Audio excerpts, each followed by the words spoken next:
You take a seed, you plant it, you grow it, you dry it, you roll it, you smoke it, and it goes down smooth. Hey! Spanning the globe to bring you the latest developments in medical cannabis, adult marijuana, industrial hemp, and spiritual ganja. We love the herb. It's time for the Marijuana Agenda with Russ Belville. Now, here's your host, Russ Belville. Good day, tokers and tokettes and non-toking lovers of liberty. It is Thursday, September 28th, 2017, and it's got to be 420 somewhere in the world. It's also got to be Casual Thursday here in the studio. I got so busy, so wrapped up in a few things I was reading and researching that I knew I was forgetting to do something for the show today. I put on a damn shirt and tie. Anyway, for you podcast listeners, just imagine I'm wearing a shirt and tie.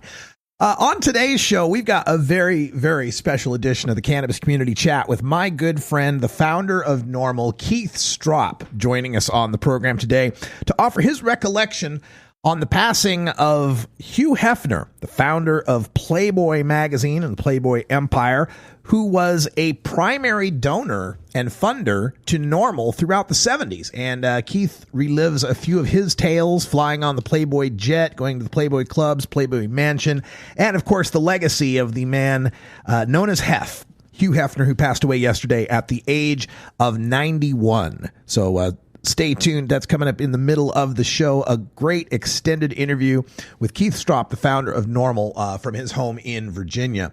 Also on the show today, we've got time for a radical rant because apparently in the state of Colorado, they've got this guy running for governor who is the founder of Smart Colorado, right? The stoners must all receive treatment type people, the leading prohibitionist in Colorado, I guess you could say, who is now running for governor. And of course, he had all sorts of interesting things to say about his state's legalization of cannabis that I just have to make a comment on because, you know, I've been doing this for over a dozen years now, and the older I get, the sillier some of this stuff becomes, especially when it's been so thoroughly debunked, not just by theory, but in practice. We've actually seen the results of legalization. So we'll get to that coming up here at the end of the show. But first, we got to start off, as we always do, with our cannabis headline news. We got some news on the Opioid Commission to tell you about, the news about the possible replacement for outgoing DEA Administrator Chuck Rosenberg. We talked about that on yesterday's show. Bad news about the replacement. Let's get to it. Here's the news.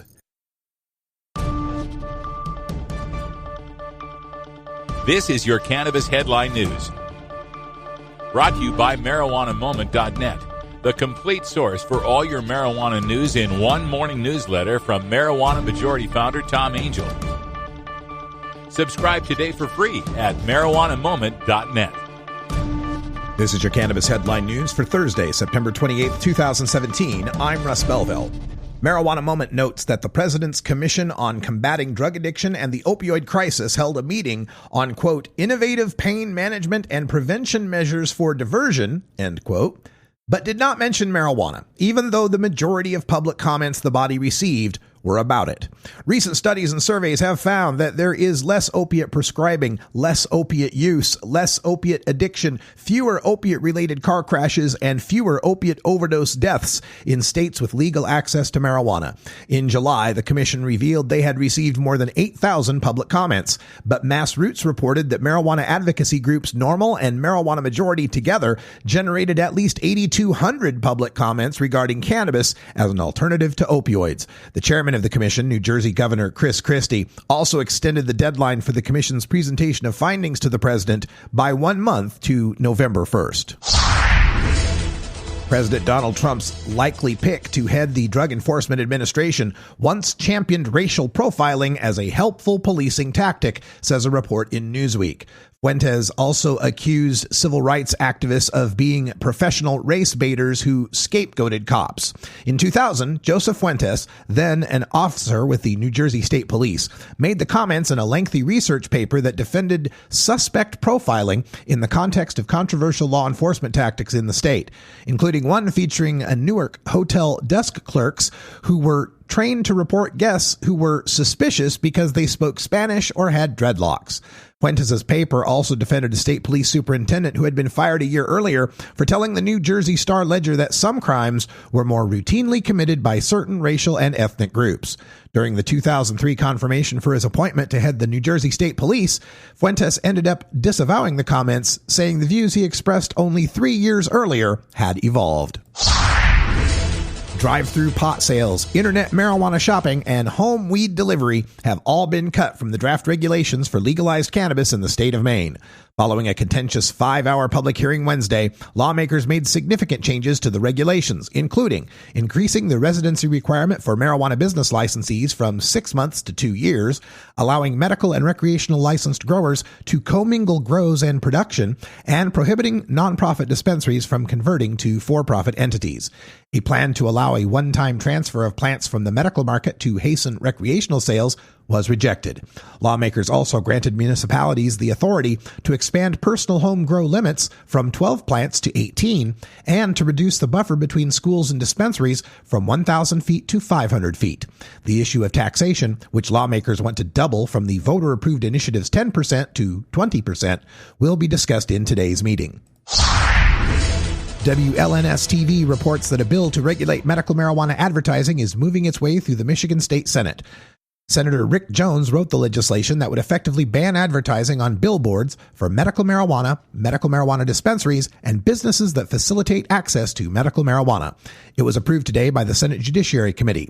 The bill mirrors the restrictions Michigan already has on billboard advertising for tobacco products. Quote, "This is about stopping unnecessary marijuana ads like the shocking High Lansing billboards that are popping up throughout our communities," said Senator Jones. "Promoting the idea of getting high is not advocating for medical treatment. We don't need these types of billboards encouraging children and others to use marijuana," end quote. The Centers for Disease Control and Prevention recommends limiting advertising as part of an effective strategy to reduce tobacco use among youth. A companion bill has been introduced in the House of Representatives. 39 countries, including the United States and Canada, have signed onto a joint resolution condemning over 8,000 extrajudicial killings in the Philippines drug war at the 36th session of the Human Rights Council, according to Human Rights Watch. Quote, "We remain concerned about the thousands of killings and climate of impunity associated with the war on drugs and note recent stated commitments to observe due process in investigating these crimes," end quote, reads the statement. Quote, "We urge the government of the Philippines to take all necessary measures to bring these killings to an end and cooperate with the international community to pursue appropriate investigations into these incidents and keep the rule of law," end quote. You're listening to the Marijuana Agenda with Russ Belville.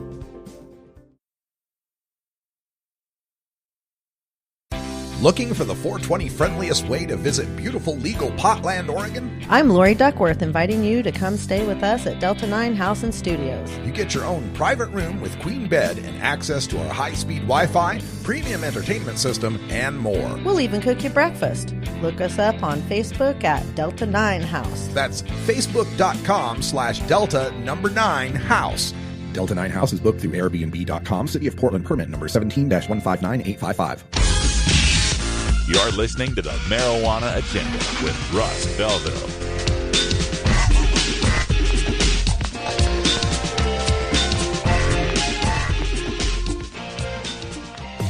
If you work in the cannabis industry, consume marijuana, or just support freedom, you need to know about breaking policy news that affects you. Marijuana Moment is the daily newsletter that helps you stay on top of all the latest and most important state, federal, and international cannabis developments. Brought to you by longtime legalization activist Tom Angel, Marijuana Moment puts a concise yet comprehensive overview of cannabis news in your inbox early every weekday morning. Wake up to Marijuana Moment and rest assured you'll be ready for the cannabis news that's driving the day. Subscribe now at marijuanamoment.net.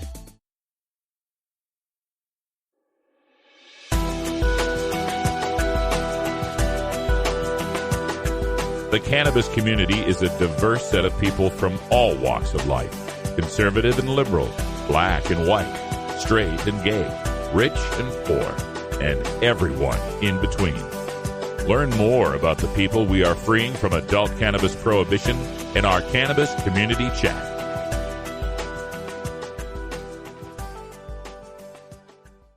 Welcome, everyone, to a very special edition of the Cannabis Community Chat. I'm Russ Belville, and we all woke up this morning to the news of the passing of an icon in American society, Hugh Hefner, the founder of Playboy, who passed away at the Playboy Mansion at the age of 91. Now, you may be asking yourself, why are we going into detail about Hugh Hefner, the founder of Playboy, when this is the marijuana agenda? Well, I'll tell you, Hugh Hefner had a whole lot to do with this show actually existing in a long and roundabout way. And here to help explain the history behind Hugh Hefner and marijuana, we have one of his friends, the founder of NORML, Keith Stroup, is joining us from Virginia by telephone. Hello, Keith.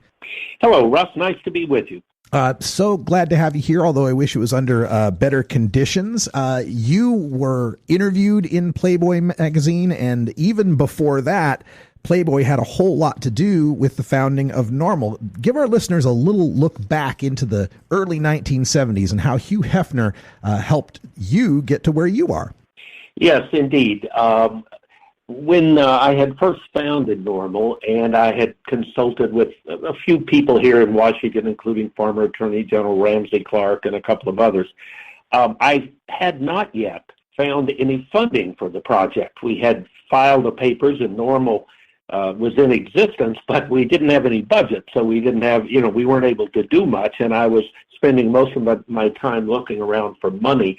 And Ramsey Clark was, I think, the person that recommended that I should probably apply to the Playboy Foundation. Ramsey had been interviewed by Playboy earlier, and while he obviously was a serious guy and probably not someone most Playboy readers were expecting to see interviewed, Ramsey said when he traveled around the country, even though he's former Attorney General and he published several books, when people came up to him to talk to him, more than any other source, they had learned about him because of his interview in Playboy magazine. So at any event, I took Ramsey's suggestion. I sent off a proposal to the Playboy Foundation. I didn't even realize I had one at the time. And to my surprise, over a period of a few weeks, they sent a person out from Chicago to meet with me and find out a little bit more about NORML. And before long, I had been invited to a Playboy Foundation board meeting in Chicago to meet with Hef personally and the rest of the board members. And that led to a long-time relationship.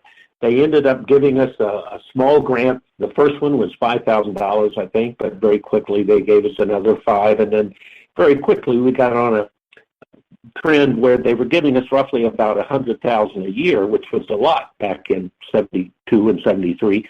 And they were giving us 2 full-page ads in the magazine where we could solicit membership and supporters. So I have to tell you that, but for Hugh Hefner, I'm not positive that NORML would have become the presence it has become in the reform movement.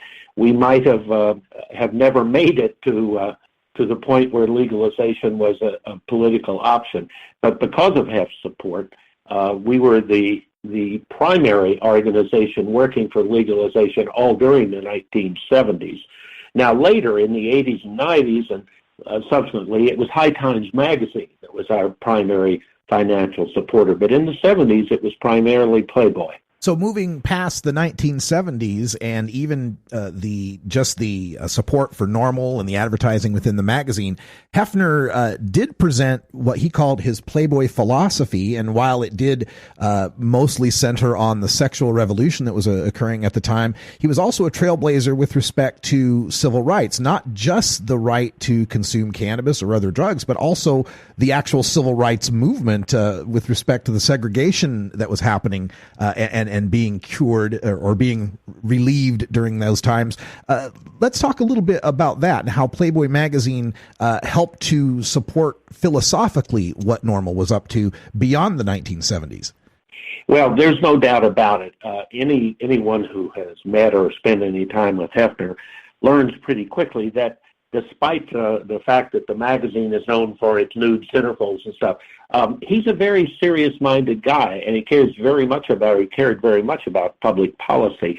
And civil rights was one of his priority issues. He was good friends with and supported many of the civil rights activists during the 60s and 70s and beyond. And he cared very much about personal freedom. It was both a personal issue with him and a political issue. I think most of the things he fought for, in his mind, probably fell into that category of an area where the government had no business to interfere. And certainly that was true with marijuana. By the way, a little side here. Like most of us, when Hef was younger, he had drank some alcohol and had spent some time as an alcohol drinker, I should say. I don't think he ever was a heavy drinker. But at some point, he just decided it didn't work for him. And so he quit drinking alcohol altogether. And by the time I met him in 71, he would sit around and sip on a Diet Pepsi, I think is what he used to drink. But he was, in fact, personally a marijuana smoker for all of those years. And I actually had a friend, she's no longer alive, but she was Hefner's personal assistant for all of the 70s and beyond. And one of her jobs was that she had to make sure there were a box full of carefully rolled joints sitting at the head of Hefner's bed. And she did a good job of that for many, many years. Well done. The legacy of Playboy magazine, of course, will live on. His son Cooper is now involved. His daughter Christy had run the organization for a long time. As we continue moving forward in through the 21st century, we're seeing cannabis be legalized, medicalized in many places. Does Playboy still offer the support that they'd had in the past? Are we seeing, articles and interviews in the magazine still that are positive on the cannabis issue? Well, I will say this. There was a time, certainly in the 70s, 80s, when the section in the magazine called the Playboy Forum was incredibly helpful to those of us who were working on drug law reform and trying to get marijuana prisoners out of jail, et cetera. I know this morning I exchanged notes with 3 or 4 lawyers from the NORML Legal Committee, and we were all reminiscing about cases where, because of their willingness to hop on an airplane and go meet with somebody in some prison in Texas or prison in Oklahoma or Missouri, and because Playboy would send a photographer to cover what we were doing, we were able to get a number of people out of prison who were serving, in one case, it was serving a life sentence. Someone, Jerry Goldstein, got out. And they were all commenting that they doubted they would have had such success without the support and the coverage that Playboy magazine gave. Now, I'll be honest, I haven't followed the magazine so closely in the last several years. I've just been preoccupied with other things. So I don't know how they are currently covering marijuana prisoners, for example, marijuana lifers, et cetera. But I can tell you that during the early years, that was a major focus of the magazine. And so anytime we needed to get national exposure on an egregious situation, they were available if we provided them appealing facts. And, of course, there were all too many victims at the time, so it was easy to hand them cases that were attractive. On a cultural note, Playboy magazine, the long-running joke was, I read it for the articles. But indeed, there were some amazing articles, amazing writers, both fiction and nonfiction, and, of course, interviews and reviews of musicians and art. How much did that play into, the cannabis culture, which, of course, is so rich with music and art? How much of the Playboy legacy with respect to the non-nude pictures did you have an affinity for? Well, frankly, although obviously there must have been a time in my life, like most young men, I probably had a copy of Playboy magazine under my mattress or something, but that was a long time ago. By the time I actually got to know Hefner and the Playboy organization, I was totally enraptured by their reach into the culture and by their ability to help shape the culture, and in particular by their willingness to fight the battle of personal privacy, keep the government out of these areas. And also there's another thing they did. They sort of were the first establishment group to stand up and say, there's nothing wrong with pleasure as long as you're not hurting someone else. We all have a kind of a Calvinistic background, we're made to feel guilty if we enjoy ourselves. And Hefner, had the common sense before most people to recognize there was a market there for people saying, wait a minute, sexuality is something that's first nature to the genius. We couldn't exist without sexuality, so why is it that we're treating it like it's something dirty or secret? And I think then he began to expand that into all forms of art, all forms of political expression, and certainly he was a real, as they say, a real groundbreaker in terms of getting involved in support of civil rights, because back then not everyone in the entertainment industry wanted to touch those hot-button issues. Hef was fearless about being a cultural advocate, a cultural crusader. I think I called him something I wrote this morning. But he really was. I think that's where he got the satisfaction he got. The sexual side of it, I'm sure he enjoyed playing that Playboy role in the robe with all of the women who are 30 or 40 or 50 years younger than him around. But frankly, I mean, that was a dated thing that by the end, I think, almost a little sad to see. I felt sorry for him. But what he cared about and what kept him invigorated was the fight for personal freedom. I can recall the early years as well, at least from my perspective, when I was introduced to Shel Silverstein through a Playboy magazine, and it opened my eyes to a writer, a poet that I never would have had interface or read, otherwise. So, Russ, can I give you a little aside about Shel Silverstein? Now that you mentioned that. There was only a couple of times when I actually wrote on the old Playboy bunny jet. You remember the one he used to have? And he had both the mansion in Chicago, which was the original mansion, and then he'd opened the one in L.A., and he had the Playboy black bunny jet where he'd fly between the two. Well, my friend Bobby Ornstein, who in the early years was trying to make sure that I got to know Hef better, or that, more importantly, that Hef got to know me better so that he would feel more involved in NORML.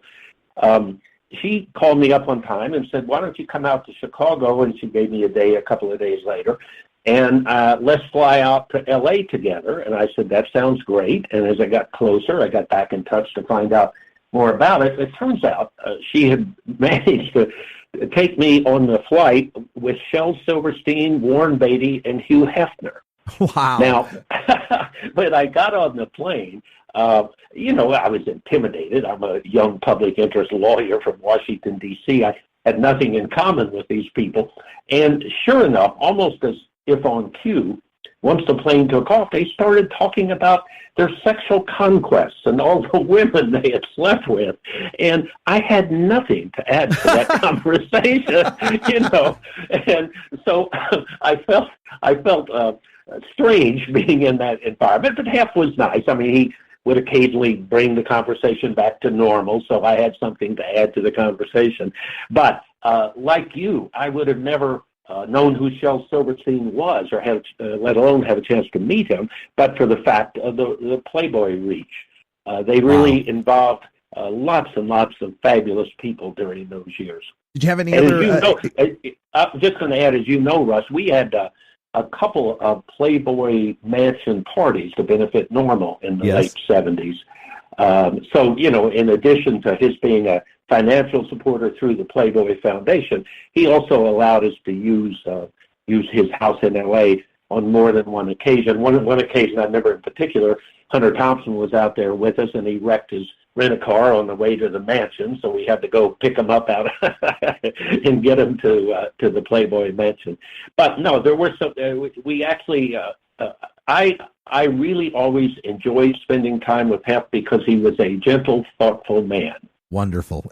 Had you any experiences at any of the Playboy clubs that existed back then? Oh, yeah. Back when in Chicago, when I first got to know them, the Chicago Playboy Club was going strong. In fact, so was the one in England. And I think there were 20 or 30 around by that point. Now, at some point, not too many years later, the club thing, went down. They all got closed. But when you were staying at the Chicago mansion, and again, when I would go meet with Hef to talk about NORML, because of his friend Bobby Ornstein, she would book me a room in the Playboy mansion, And so I would be staying there. Well, there were a lot of people who worked as bunnies, I guess, at the Playboy Club, who also lived in the dormitory of the Chicago mansion. So a time or two, I'd go over to the club just to see what it was like.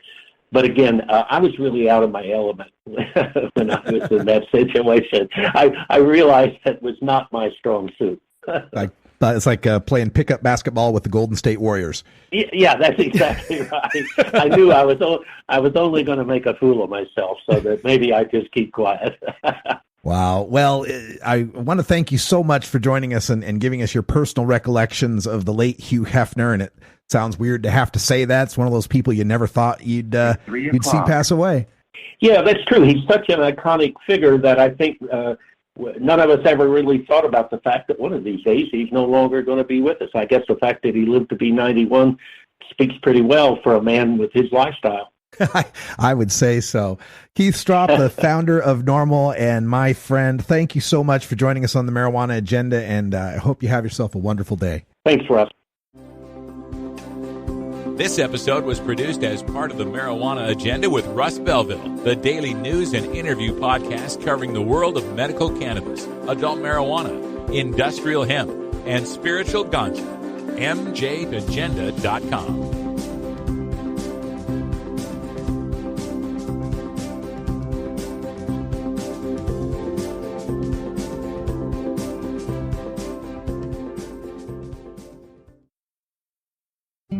Hi, I'm Russ Belville from the Marijuana Agenda.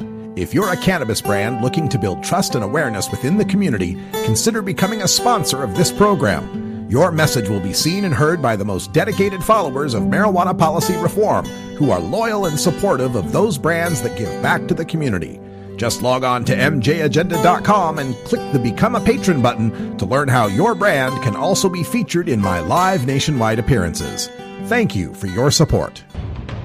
The Marijuana Agenda, Kevin Sabet's boogeyman since 2012. You have offended my family, and you have offended Shaolin Temple. Yes, might have gotten away with it, too. If it wasn't for these blasted kids and their dogs. The Marijuana Agenda with Russ Belville is proudly sponsored by the Marijuana Business Association. The MJBA, called by NBC News the Cannabis Chamber of Commerce, is the fastest growing business association and the fastest growing industry in America. I've been working with the MJBA for years, and I personally invite you to join the MJBA. MJBA also publishes the popular MJ Headline News on Facebook and the MJNewsNetwork.com and Marijuana Channel 1 on YouTube. Visit mjba.net for more details. Total war against public enemy number one. 10 federal criminal penalties for up to 1 ounce of marijuana. Marijuana is probably the most dangerous drug. Just say no. Legalization is just another word for surrender. I experimented with marijuana and didn't inhale. This is not medicine. This is a Cheech and Chong show. Encourage people to use less drugs. I am him. That was the point. I think it would be a mistake to legalize. Negative reports coming out of Colorado. Good people don't smoke marijuana.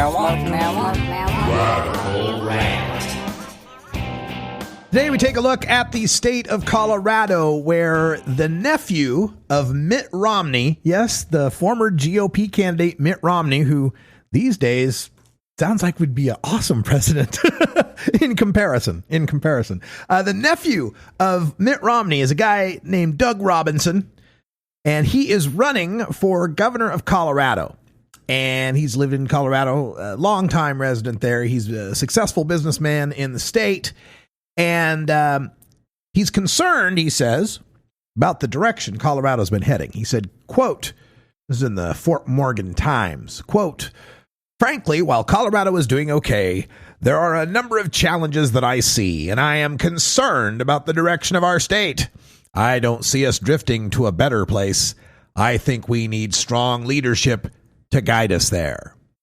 So he sees a number of challenges. Now, guess what he thinks one of those challenges is? Yeah, if you guessed marijuana, you win. He said his other priorities would include addressing the state's opioid epidemic and what he described as the marijuana crisis.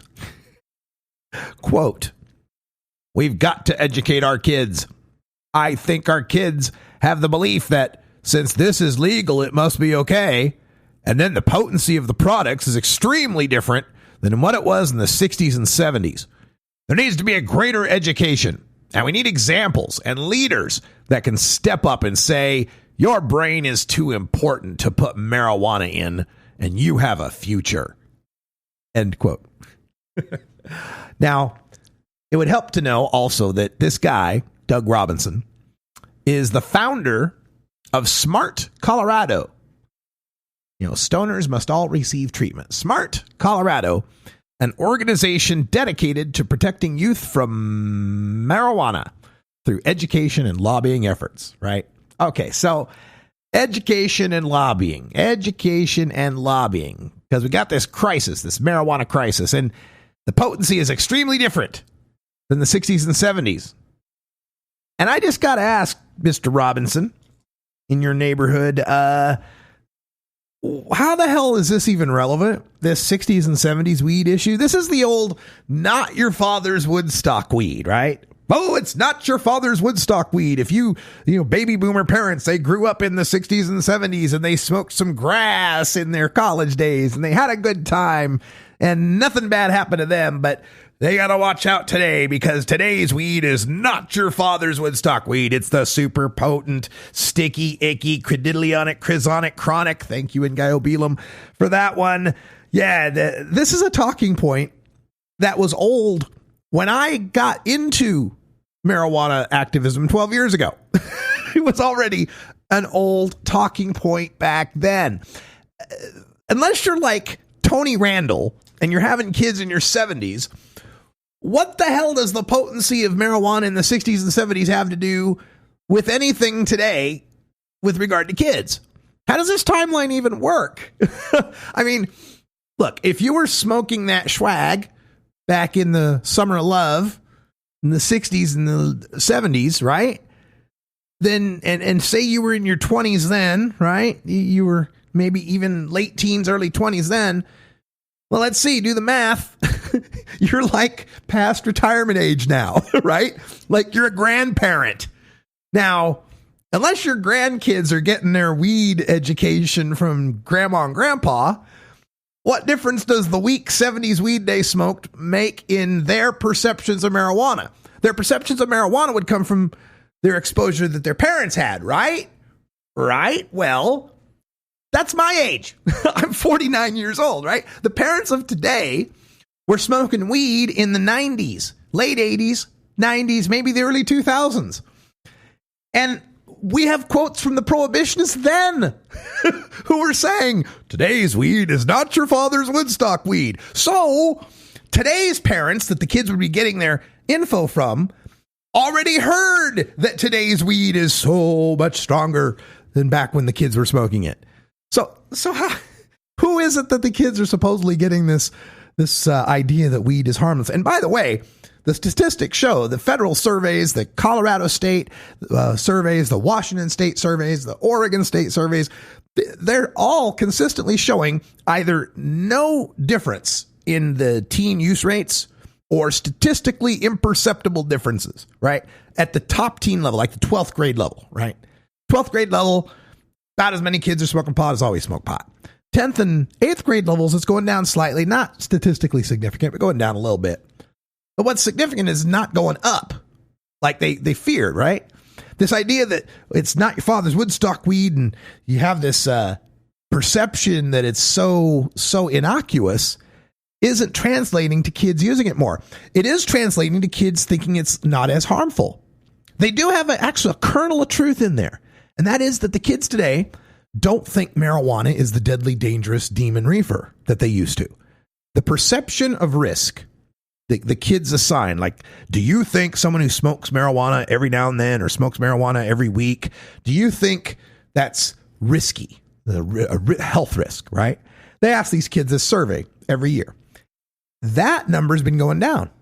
Fewer and fewer kids think that regular use of marijuana is risky, and yet more of them aren't doing it.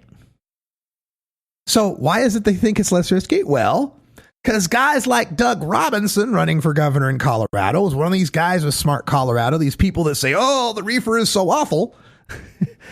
Back in the day, and when I was coming up, the reefer was going to make you an A-motivated loser that would grow man boobs. That was your 90s drug propaganda. The 2000s, George W. Bush's administration was telling people that marijuana was going to lead to terrorism and have you accidentally shoot your friend with the gun in your dad's cabinet. So, yeah, now that they've seen 20 years of it being used as medicine, sure, they think it's less risky. But that doesn't matter if it's not translating into greater use or greater problems, now does it? So, this not your father's Woodstock weed. We got to educate the kids, says Doug Robinson. They have the belief that it's legal, so it must be okay. And the other thing that's confounding about this, and Paul Armentano weighed in on this on my Facebook post about it, is that back in the day, the Woodstock weed was a crime, a felony. Some places, 10 for 2. You could get 10 years for this stuff. And even today, the possession of Woodstock weed, it don't matter. It's not like the feds test the THC level or your county sheriff tests the THC level of your marijuana and says, oh, I'm sorry. We only caught you with a quarter pound of 6% THC weed. You're free to go. Hell no. As long as it's above 0.3% THC, the threshold for hemp, right? As long as it's above 0.3% THC, you're busted.